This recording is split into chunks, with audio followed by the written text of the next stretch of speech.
Enем kredit alat. Анан маң ошондон бир нерсе же акча берет дейт. Сен эгерде чоңоюп калсаң, энең айт, эне мен сени багам. Сен арам алба деш керек. Илгерки сахаб аялдар эрте менен күйөөсүнө тамак берип көчөгө чыгарып атканда айтат экен. Биз дейт тамак жебей койсок ачкачылыкка чыдайбыз, бирок тозок отуна чыдабайбыз. Ошого алып келе турган тамагың адал болсун деп осуят кылып жөнөтөт экен илгерки аялдар. Ошон үчүн бул арам жаман.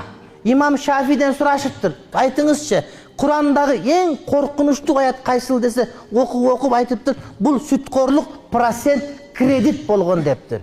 Эмнеге десе Кудай Таалам айтып атат, кимде ким сүткорлук кылса, аларга Кудайдын жана пайгамбардын согушу болсун деп атат. Ой, кошунаң душман болгон болсо кандай жаман болосун? Бирок Кудайга душман болсо каяка качасың? Жер дагы Кудайдыкы, асман дагы Кудайдыкы, экөөнүн ортосунда Кудайдыкы. Кудайдыкы эмес жердин өзү жок. Анан каяка барасың сен бечара? Ошон үчүн сен сүткорлуктан алыс бол.